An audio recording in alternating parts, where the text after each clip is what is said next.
Kali ini kita akan membahas bagaimana cara kita memilih bahan makanan dalam kemasan atau terbungkus atau yang memiliki izin edar. Kali ini kita akan membahas pemilihan bahan pangan dalam kemasan, yang selanjutnya akan kita tahu mekanisme seperti apa dan tata cara memilihnya seperti apa.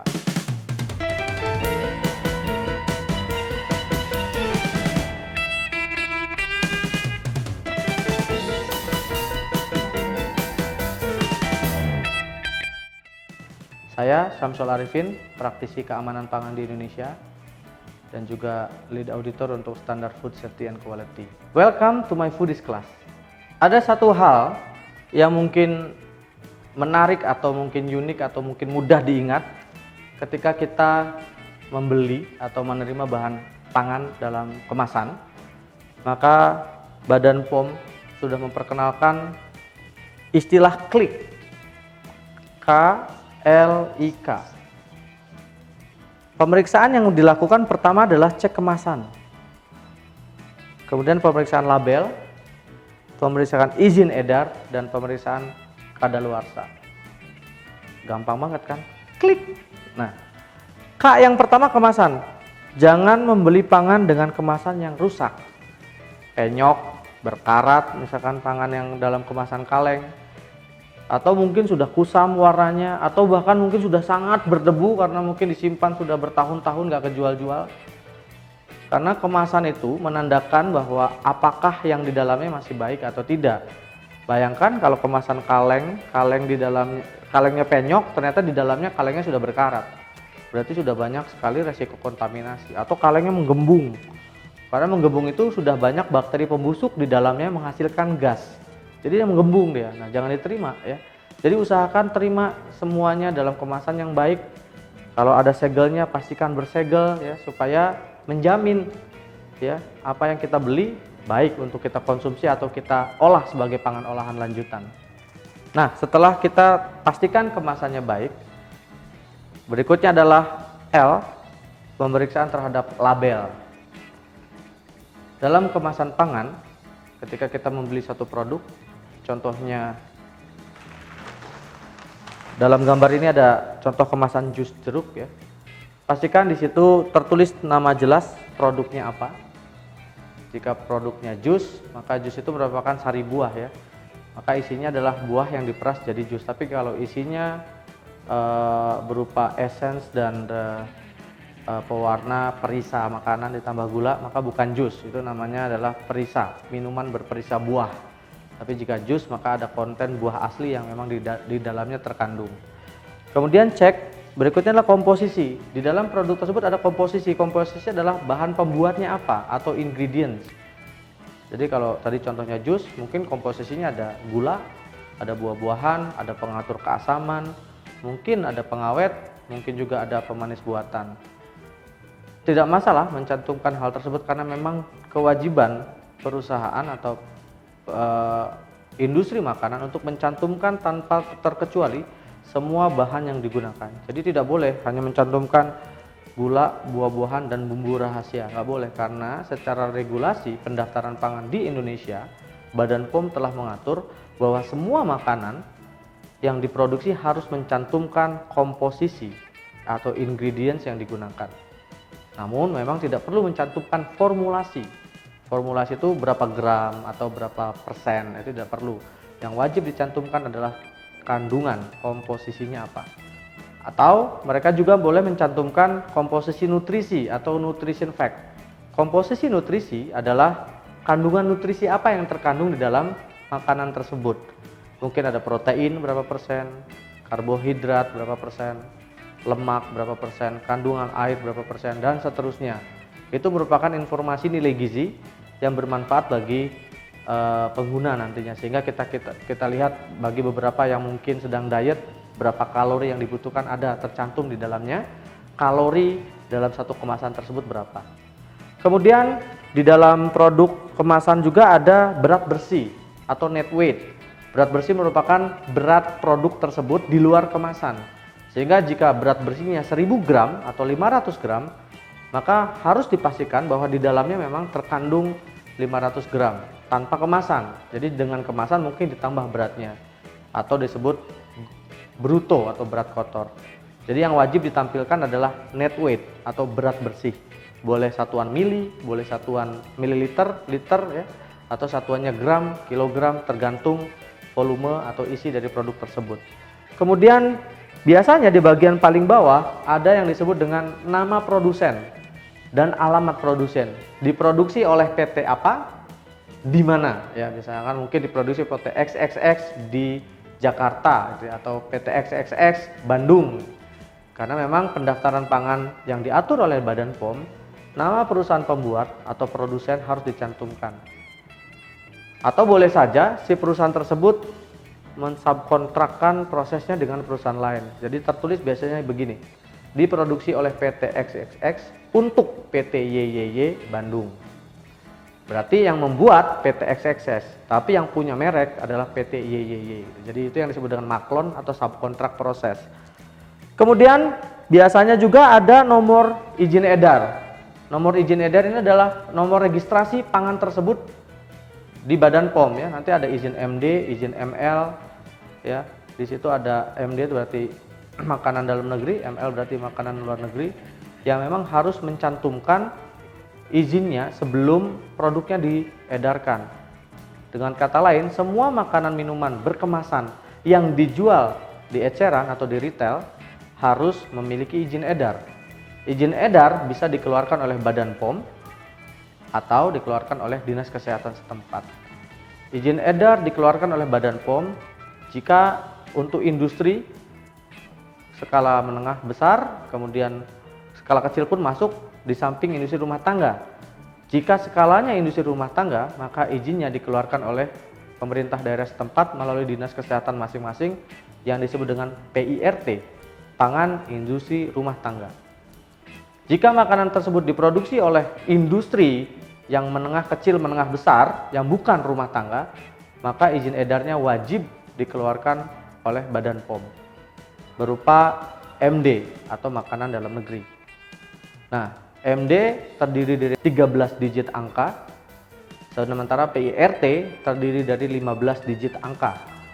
Jadi nanti pastikan ketika Anda membeli, cek MD-nya betul atau tidak, jumlah digitnya paling tidak. Nah, beda lagi dengan makanan impor. Bila perusahaan tersebut impor produk dari Korea misalnya, atau dari Jepang, atau dari negara lain, maka wajib mencantumkan nomor registrasi yang disebut ML. ML ini adalah makanan luar. Jumlah digitnya sama, ada 13 digit untuk ML dan dikeluarkan hanya oleh Badan POM. Beberapa makanan yang wajib izin edarnya dikendalikan atau dikeluarkan oleh Badan POM, walaupun dia skala rumah tangga, adalah satu, olahan susu, kemudian daging, berbasis daging, kemudian produk yang dibekukan ya, bisa dia makanan beku berbasis daging, berbasis ikan, itu harus dikeluarkan izinnya oleh Badan POM. AMDK, air minum dalam kemasan, izinnya pun harus dikeluarkan oleh Badan POM, dan pangan kategori khusus yang memang diatur oleh Badan POM. Nah, Badan POM saat ini sudah sangat baik mengedukasi dan memberikan informasi kepada masyarakat, sehingga jika Bapak Ibu teman-teman ingin memeriksa keabsahan nomor izin edarnya, bisa dicek di Google Play Store atau App Store ya. Aplikasinya bisa di-download di situ, namanya Cek BPOM, di mana ketika kita sudah download nanti bisa saja memasukkan nama bahan makanannya apa, sudah punya izin edar atau tidak. Atau kalau kita ragu bahwa izin edarnya palsu atau tidak, kita bisa tulis izin edarnya, kemudian cek apakah memang izin edarnya masih berlaku atau tidak. Semua informasinya transparan dan bisa diakses secara luas oleh publik. Jadi ini sangat bermanfaat bagi kita maupun bagi nanti kalau kita punya usaha pangan ya. Jadi ketika kita beli, kita pastikan memang punya izin edar. Paling tidak pangan yang sudah punya izin edar bisa dipertanggungjawabkan keabsahan, keamanan maupun kualitas produknya. Dalam label pangan juga, dalam label kemasan biasanya informasi yang paling penting juga adalah tanggal kadaluarsa atau best before atau if used date by. Itu adalah informasi dari pabrikan atau dari produsen menyatakan bahwa produk ini batas waktu penggunaannya sampai kapan. Setelah label dan izin edar kita lihat dalam kemasan yang tercantum di dalamnya, maka tanggal kadaluarsa menjadi penting. Apa sih sebenarnya kadaluarsa? Jadi menurut Badan POM, tanggal kadaluarsa adalah batas akhir penyimpanan dan petunjuk penyimpanan harus tercantum di dalamnya. Sehingga ketika dalam makanan tersebut tercantum digunakan sebelum tanggal 15/10/2018, disimpan pada suhu 5-7 derajat Celcius, artinya makanan tersebut boleh dimakan jika memang penyimpanannya benar sampai maksimal 7 derajat, bisa dipertanggungjawabkan sampai tanggal 15 Oktober, aman untuk dikonsumsi. Tetapi jika disimpan tidak dalam suhu tersebut, di luar suhu tersebut, misalkan suhunya 20 derajat, maka belum tentu bisa bertahan hingga tanggal 15 Oktober. Artinya petunjuk penyimpanan dan batas akhir penyimpanan atau tanggal kadaluarsa sangat berkaitan. Pada umumnya, makanan yang disimpan dalam suhu ruang ya memiliki masa kadaluarsa 1-2 tahun. Namun, makanan yang disimpan dalam suhu rendah di bawah 10 derajat Celcius atau 4 derajat Celcius ke bawah memiliki masa simpan yang lebih cepat. Tetapi untuk makanan beku, jika produk tersebut disimpan dalam suhu minus 18 derajat Celcius, maka makanan tersebut bisa bertahan paling tidak selama 18 bulan. Kenapa? Karena sebagian besar bakteri tidak berkembang di situ dan sebagian besar sudah mati, sehingga masa simpannya lebih lama. Nah, menurut Badan POM, masa kadaluarsa produk pangan pun tanggal, bulan, tahun, dan lainnya diatur ya. Jadi format tanggal kadaluarsa yang disetujui oleh yang diatur adalah pertama format day, month, year atau tanggal, bulan, dan tahun untuk olahan yang masa simpannya sampai dengan 3 bulan atau minimal 3 bulan. Maksimal 3 bulan, maka harus mencantumkan tanggal, bulan, dan tahun. Ketentuan berikutnya, jika masa simpannya lebih dari 3 bulan, boleh saja hanya mencantumkan bulan dan tahun. Tetapi pada umumnya kita melihat masa simpan yang seperti ini ya, walaupun umur simpannya lebih dari 12 bulan, itu boleh. Yang nggak boleh adalah masa simpannya kurang dari 3 bulan, hanya mencantumkan bulan dan tahun tanpa tanggal. Nah, itu yang salah. Tapi kalau masa simpannya lebih dari 12 bulan misalnya, mencantumkan tanggal, bulan, tahun diperbolehkan. Bahkan lebih bagus karena konsumen bisa lebih jelas mendapatkan informasi tanggal berapa dia akan expire. Nah, ada hal yang Anda harus ketahui selain kadaluarsa produk pangan, ada juga makanan-makanan atau pangan olahan yang tidak wajib mencantumkan tanggal kadaluarsa. Apa contohnya? Wine. Wine ini tidak ada tanggal kadaluarsanya karena semakin tua, semakin lama dia semakin baik dan harganya mahal. Jadi sampai saat ini saya pun belum tahu kalau ada tanggal kadaluarsa di wine. Jadi saya belum pernah menemukan. Mungkin jika ada yang menemukan boleh informasikan ke saya. Karena pada umumnya wine ini beralkohol dan minuman yang mengandung alkohol lebih dari 10% juga tidak ada tanggal kadaluarsanya. Kenapa? Karena lebih awet. Kenapa awet? Karena bakterinya tidak berkembang. Kenapa? Karena bakteri kalah sama alkohol. Makanan yang mengandung alkohol tinggi, bakteri tidak hidup di situ sehingga tidak mengalami pembusukan. Kemudian yang ketiga adalah cuka. Cuka adalah bahan tambahan yang mengandung asam tinggi. Asamnya di bawah 4 pH-nya ya maksudnya ya. Dengan kondisi tersebut bakteri juga nggak hidup. Makanya cuka tidak pernah mengalami kadaluarsa. Semakin asam semakin baik. Kemudian yang terakhir adalah roti kue dengan masa simpan kurang atau sama dengan 24 jam. Jadi untuk makanan basah itu tidak perlu mencantumkan kadaluarsa. Karena hampir semua sudah paham bahwa ketika dia lebih dari 24 jam disimpan akan mengalami pembusukan. Jadi ini yang masa simpan kurang dari 24 jam tidak perlu mencantumkan tanggal kadaluarsa. Jadi ini sekedar informasi tambahan sehingga nanti ketika teman-teman atau Anda membeli produk ya kemudian akan menggunakannya kembali, dijual kembali atau digunakan nanti di restoran atau food service yang Anda miliki. Jadi jangan nuntut tanggal kadaluarsa sama cuka gitu ya. Mana kadaluarsanya cuka? Karena nggak ada aturan ya. Dijelaskan secara singkat ya bagaimana cara kita menerima atau membeli makanan yang dalam kemasan dengan metode klik. KLIK. Ingat, klik. Cek kemasan, cek labelnya, cek izin edarnya, MD, ML atau PIRT, dan cek tanggal kadaluarsa.